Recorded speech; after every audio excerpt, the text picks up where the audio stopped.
Hello everybody, my name is James, hope you're doing well and welcome back to another video, and today we're going to be talking about updates on Yuki Tsunoda's future and McLaren. If you enjoy the video, make sure to leave a like and subscribe for more Formula 1 content. Also make sure to follow me on X at James's Pit Lane, I'll leave a link in the description, but let's jump straight into the video. So let's start with Tsunoda, and as we know, in Baku, he got his best result with Red Bull since being promoted to the team in the third race of the season this year, with Tsunoda qualifying 6th and finishing 6th. Now, as we know, Tsunoda has struggled to score points in that second Red Bull seat throughout the season, so to see him perform like that in Baku, it's a huge improvement. And while Tsunoda was still some way behind his teammate Max Verstappen, the weekend did present a clean sample size for Red Bull that it wanted to see from its second driver as it weighs up its choices for its 2026 lineup. Now, as we know, in the Red Bull Junior team, Ishak Hadjar has been doing an amazing job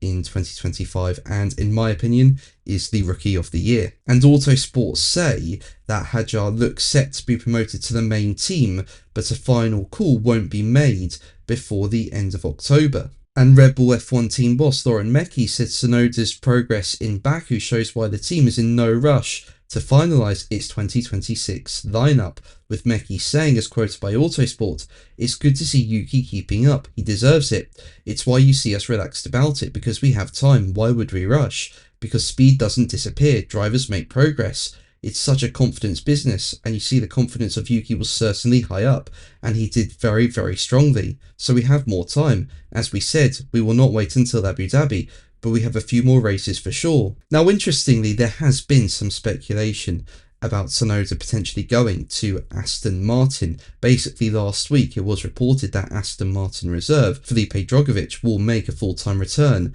to racing, with him competing in Formula E. Now, Drugovich won the Formula 2 title in 2022, but he struggled to make his way onto the Formula 1 grid since then and has been an Aston Martin reserve. And Planet F1 say that it understands from sources close to the situation that Drugovich is poised to cut ties with Aston Martin ahead of the new Formula E season, which begins on December 6th. And Planet F1 go on to say Drugovich's likely departure will create a vacancy in Aston Martin's driver roster for the F1 2026 season, with current Red Bull racer Tsunoda expected to be among the names in the frame. And Planet F1 say that there are rumours that Tsunoda could even join as a reserve driver. And in a statement, Aston Martin confirmed that it will confirm its full driver lineup for 2026 in due course, with them telling Planet F1. Aston Martin have Fernando Alonso and Lance Stroll contracted as race drivers until the end of 2026.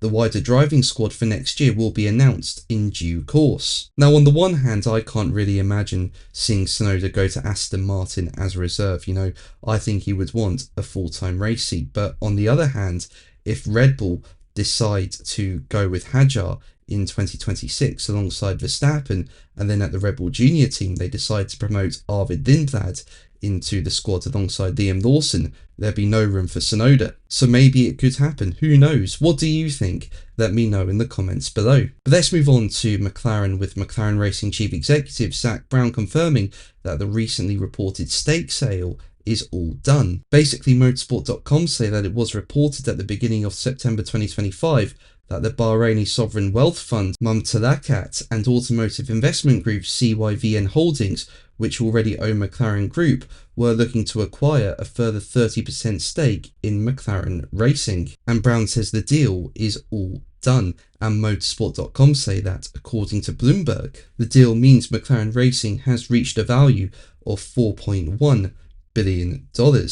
And motorsport.com say the deal also means that the two companies have gained 100% ownership of the racing arm. And Brown told Bloomberg, as quoted by motorsport.com, "We're all done. The sport is on fire. You know, every metric demand for teams. It wasn't long ago that Liberty Media acquired the sport and put a cost cap in place, which kind of ensured everyone's financial stability and on-track stability and competitiveness. So it's been a wonderful thing. The fans are coming out in the tens and hundreds of millions, sponsors, partners in the sport, unlike we've ever seen before.